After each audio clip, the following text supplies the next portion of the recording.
تو معلوم ہوا کہ عورت کے اوپر دو باتیں لازم ہیں، ایک تو اپنے آپ کو جہنم کی آگ سے بچائے، اور دوسرا گھر کے اندر جو اس کے ماتحت ہیں، بچے ہوئے یا اس کے قریبی محرم مرد ہیں یا گھر کی عورتیں ہیں، ان کو بھی جہنم کی آگ سے بچانے کی کوشش کرے۔ عام طور پر عورتوں میں یہ بات ہوتی ہے کہ ہماری ذمہ داری تو بچوں کی تربیت کرنا، پالنا اور گھرداری کا انتظام سنبھالنا، یہ بالکل صحیح بات ہے، لیکن اس کے ساتھ ایک دینی ذمہ داری بھی ہے۔ دینی ذمہ داری یہ ہے کہ ہر عورت خود بھی نیکی کرے اور گھر کی چار دیواری کے اندر رہتے ہوئے اپنے بچوں کو، محرم مردوں کو یا گھر کی عورتوں کو دین کی طرف متوجہ کرے۔ یہ بھی ہر عورت کی ذمہ داری ہے، اس کے بغیر قیامت کے دن بخشش نہیں ہوگی، کیونکہ قرآن مجید کی آیت بتا رہی ہے کہ یہ ہمارے اوپر لازم ہے۔ تو دو طرح کی ذمہ داریاں ہیں، اس دوسری ذمہ داری کی طرف عام طور پر بڑی کوتاہی ہوتی ہے۔ بعض عورتیں خود تو نیکی کر بیٹھتی ہیں،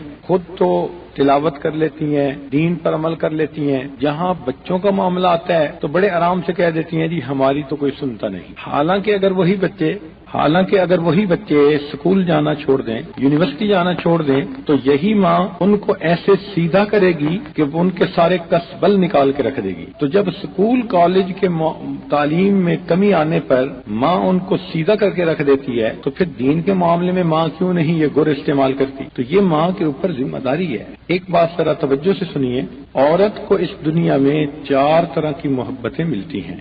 ہر عورت کو دنیا میں 4 طرح کی محبتیں نصیب ہوتی ہیں۔ ایک محبت اسے ملتی ہے بیٹی ہونے کی حیثیت سے، ماں باپ کو بیٹی سے پیار ہوتا ہے، بیٹی کو ماں باپ سے پیار ہوتا ہے۔ یہ ایک شرعی، ایک فطری محبت ہے جو اللہ تعالیٰ نے بیٹی اور ماں باپ کے درمیان رکھ دی ہے۔ اس کا شریعت سے ثبوت بھی ملتا ہے، چنانچہ نبی علیہ الصلوۃ والسلام کو بھی اپنی بیٹیوں سے بہت محبت تھی۔ آپ کی بڑی بیٹی سیدہ زینب رضی اللہ تعالیٰ عنہ، ان سے نبی علیہ السلام کو بہت محبت تھی اور ان کو نبی علیہ السلام سے بہت زیادہ محبت تھی، بلکہ دین کی خاطر جتنی تکلیفیں انہوں نے اٹھائیں، نبی علیہ السلام نے فرمایا اتنا کسی دوسرے نے نہیں اٹھائیں۔ ان کے خاوند ابتدا میں مسلمان نہیں ہوئے تھے، مگر وہ ان کی اجازت سے مکہ مکرمہ سے مدینہ چلی، تو جب کافروں کو پتہ چلا تو انہوں نے کچھ لوگوں کو بھیج دیا جنہوں نے آ کر ان کی سواری پر ایسا وار کیا کہ وہ اپنی سواری کے اوپر سے نیچے زمین پر آ گری، ان کی ریڑھ کی ہڈی میں چوٹ آئی، بلکہ اس وقت وہ حاملہ تھیں تو حمل بھی ضائع ہو گیا۔ اب اتنی شدید تکلیف کی حالت میں انہوں نے مکہ مکرمہ سے مدینہ کا سفر کیا۔ عورتیں اچھی طرح اندازہ لگا سکتی ہیں کہ ایبارشن کے بعد 400 میل کا سفر، اور وہ بھی سواری پر یا پیدل، گرمی میں پانی نہیں، سہولیات زندگی نہیں، تو پتہ نہیں انہوں نے یہ سفر کیسے کیا ہوگا۔ اسی لیے بقیہ پوری زندگی ان کو لو بیک پین محسوس ہوتی تھی۔ اللہ کے نبی ان کو دیکھ کر فرماتے تھے کہ میری اس بیٹی کو دین کی خاطر بہت تکالیف دی گئی۔ ان سے نبی علیہ السلام کو بہت محبت تھی۔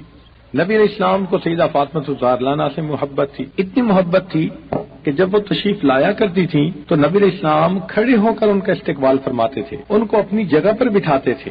آج کے دور میں اگر اس کا اندازہ لگانا ہو تو جب شادی کا وقت ہوتا ہے کسی بچی کا، رخصتی کا، اس وقت اندازہ لگایا کیجئے کہ اس کا باپ بھی رو رہا ہوتا ہے، ماں بھی رو رہی ہوتی ہے۔ اب یہ ماں باپ کیوں رو رہے ہیں؟ جو ان کی پوری زندگی کی کمائی تھی وہ تو یہ لڑکی کو دے چکے، اپنے سر سے بوجھ اتار چکے، ان کو تو خوش ہونا چاہیے کہ ہم نے فرض نبھا دیا، مگر نہیں، وہ کھڑے رو رہے ہوتے ہیں۔ کس لیے؟ کہ ان کو پتہ ہوتا ہے ہم نے اس بیٹی کو اتنی محبتوں سے پالا، اب یہ دوسرے گھر جا رہی ہے، پتہ نہیں وہ لوگ اس کے ساتھ کیسا معاملہ کریں، لہذا ان کی آنکھوں سے رم جم آنسو برس رہے ہوتے ہیں۔ تو یہ محبتیں اللہ تعالیٰ نے ہی بنائی ہیں۔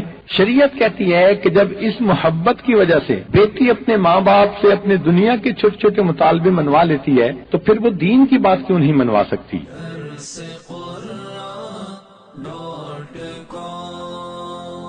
www.darsequran.com